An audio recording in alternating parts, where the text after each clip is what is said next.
Hello, I'm Tom Hetzel of Aspen Seating and Ride Designs. I want to take a few moments to review our new Java back support by Ride Designs. Get you comfortable and confident with how it works for the individual and goes on to the wheelchair. With respect to the interface for the client will be our first part of the discussion. Then how the back goes on to the hardware will be the second part. And then we'll be reviewing how the hardware goes onto the chair. We'll be covering those three interfaces and then having a brief summary. To begin with, a good back support should mimic the biomechanics of the pelvis and trunk in a balanced, flexible situation. And what I mean by that is, as we work with and optimize pelvic position in a flexible and balanced alignment, we know that as the pelvis comes forward, shoulders and trunk come back. As the pelvis tips posteriorly, shoulders and trunk flex forward. So they actually work opposite of each other, and we influence the alignment and direction of tendency at the trunk by how we influence the pelvis in the opposite direction from which we want the trunk to respond. Now, a good back support will give you the ability to optimize pelvic alignment and then balance the trunk. And the mechanism that's used to balance the trunk should not, in turn, mess up what you just did at the pelvis. That was our primary goal with respect to the design of the Ride Java back for the human back support interface. Let me show you how that is done. If you want to bring the camera in closer,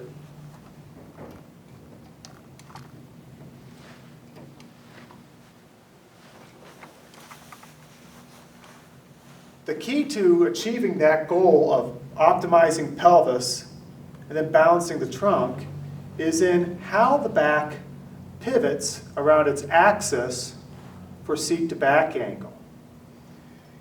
The Java back will be adjusted in height, not so much from the top of the back. You'll be selecting your back height by the need of the client, be it below scapula or into the scapula. But instead, we will be adjusting back height so that the pivot for our seat to back angle is lined up to approximate the level of the PSIS. So that when we do adjust the back angle, it will pivot around that point of control at the pelvis and not affect the anterior-posterior orientation of the pelvis. Let me demonstrate this for you. When placing the hardware on the chair, we'll be ensuring that the pivot does in fact translate through the level of the PSIS, roughly. What will happen then after we've adjusted the height, that's a simple adjustment by the way, by just loosening the clamping bolts on the hardware or loosening the bolts on the hardware to shell interface to fine-tune the back height on the hardware. You can refer to the owner's manual for specific and more exact directions on adjusting that. But suffice it to say, we will adjust the back height to approximate the pivot at the PSIS.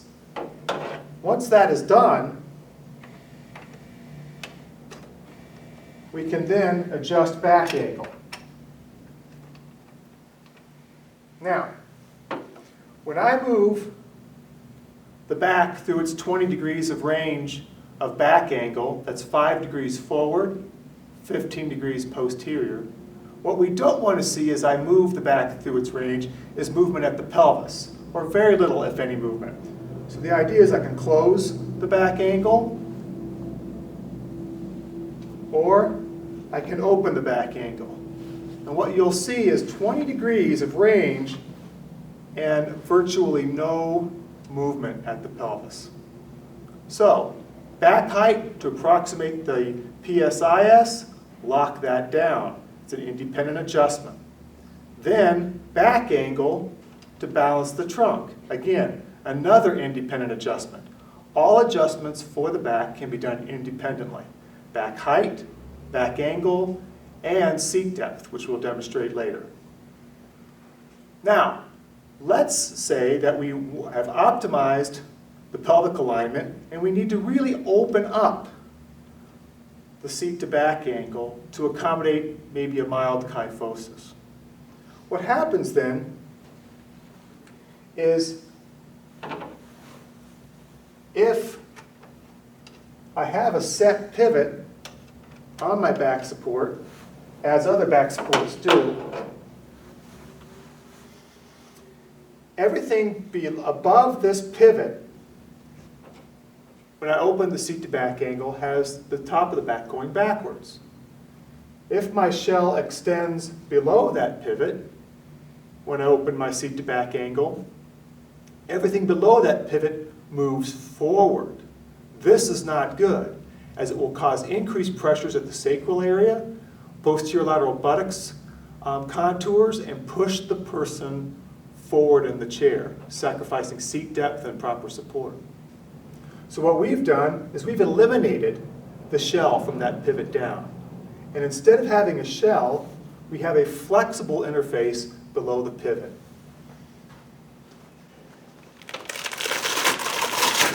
That flexible interface is a pair of metal stays that insert behind the foam structures, the foam components, in the back support.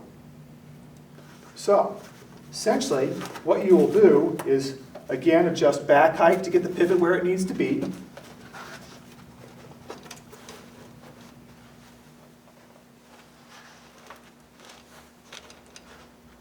Adjust the back angle for trunk balance, and then you'll simply reach in between the foam insert of the back and the client, find those metal stays, and bend them posteriorly. You'll bend them posteriorly to get them out of the way of the buttocks, but yet maintain mild supportive, comfortable support to the posterior lateral buttocks tissue. You will find on the insert that there's actual sacral relief in the supportive structures in the Java back to keep pressure off of midline sensitive sacral structures. So we've adjusted back height to optimize pivot, we've adjusted back angle to optimize trunk balance, and we've bent the stays to personalize the contour to make it specific to the sitter in the anterior plane, top to bottom contour. Now, upon completion of doing that exercise, you can then assess the posterior lateral contact of pelvic control. If the shape of the back support, as it is, leaves a gap posterior lateral at the pelvis, we can improve that posterior lateral control of the pelvis through a couple of accessories that comes with the Java back. These pelvic wedges can be assessed on the client over the back, establish where they need to be height-wise. We want to just capture the posterior lateral iliac crest. So for Elsie here, it looks like the bottom of these wedges is at about even with the bottom of the seam on the cover for the posterior flap. What I can then do is even have the client lean or be leaned forward.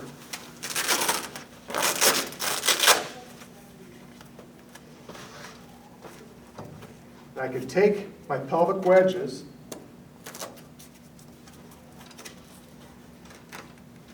and put them at the height that was just determined by velcroing them into place on the structural platform, the structural foam platform. That can be done symmetrically or asymmetrically, depending on how the client presents.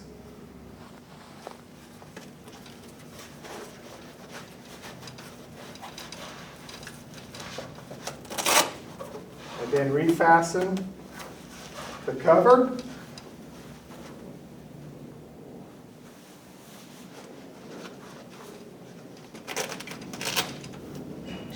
insert is nice and square and comfortable. And I have then filled that posterior lateral gap, improving posterior lateral control of the pelvis.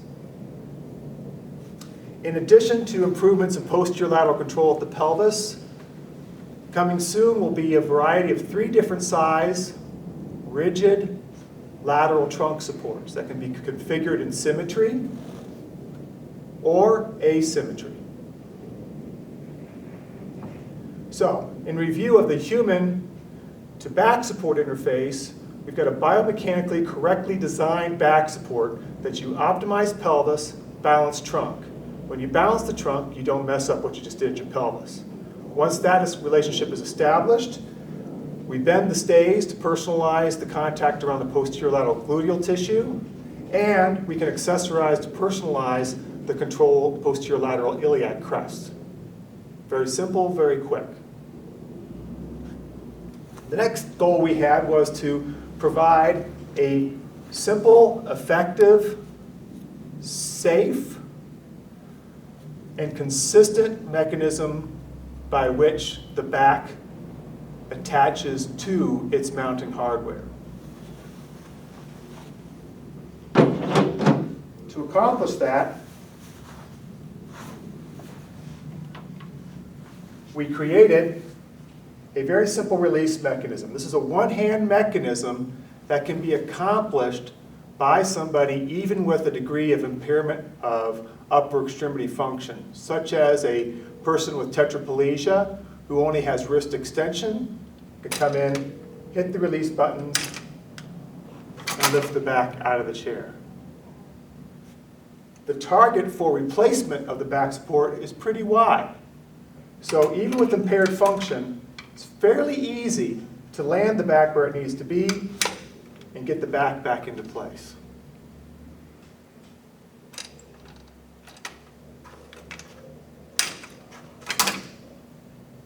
Now,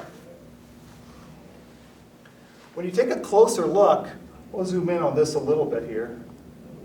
When you take a closer look at the latch, what you'll see here is actually very similar to your car door or trunk latch. It's a very, very tried and true latch mechanism. We tend not to see doors or trunks flying open on cars as they're going around corners. So that is the latch mechanism we chose to use. It's very simple, very tried and true, and actually came along with a couple additional benefits. One of them is it's fairly broad tolerance of putting the back support in the chair. And the other aspect is, I'll demonstrate for you, is there is essentially a dynamic component to this type of a latch. I'm going to dial these screws out here.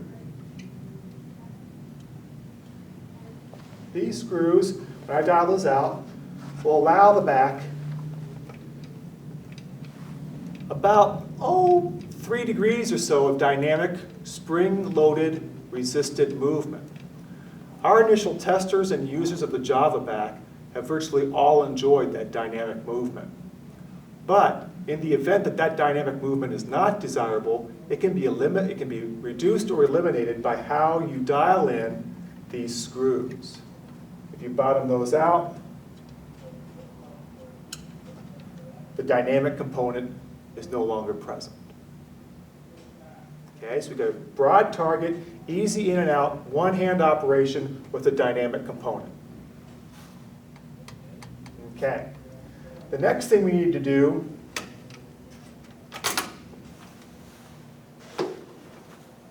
was get the hardware onto the chair. We wanted to have depth adjustability, which I'll demonstrate in a second, and a very, very firm, accurate, reliable clamping mechanism. This clamping mechanism that we designed and have patent pending has a very unique shape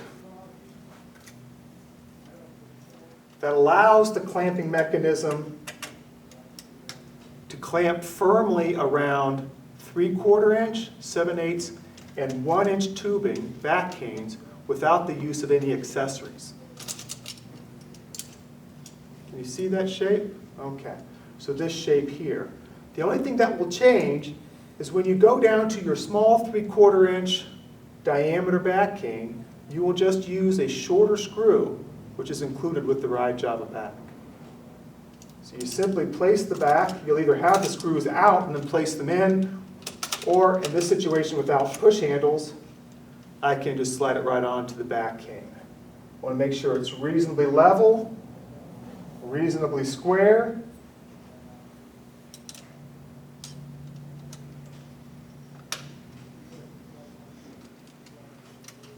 And tighten it down.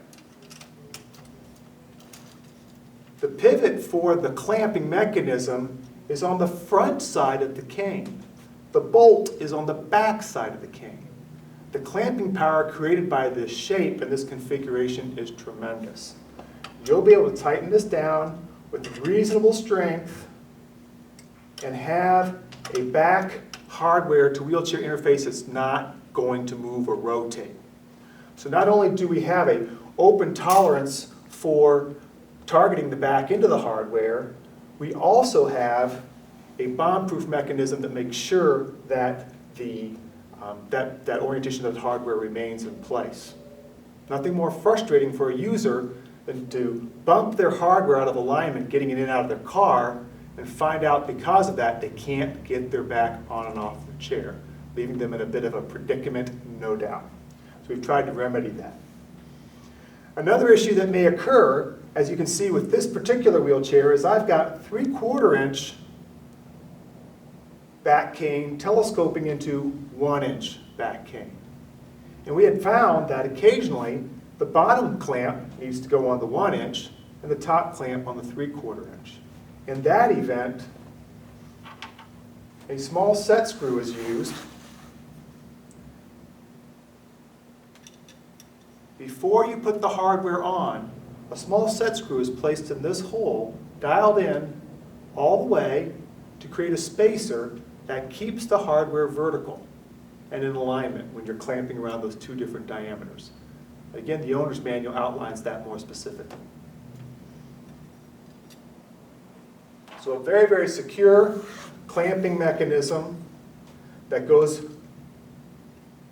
well on all diameters and even deals with the issue of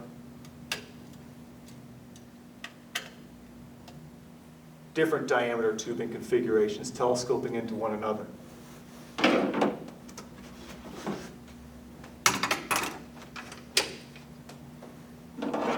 Seat depth can be adjusted. I currently have this back in the more common configuration all the way back, which, by the way, places that PSIS support about 1.5 inches behind the front of the back canes. So we've done everything we can with respect to the back shape, design, and shell contours, even cutting reliefs in the shell itself to improve its ability to get back into the chair and open the seat to back angle.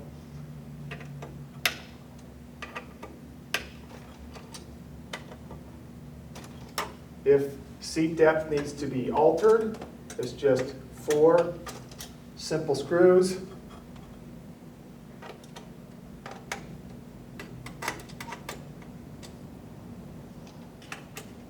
That allow the back to slide forward and back.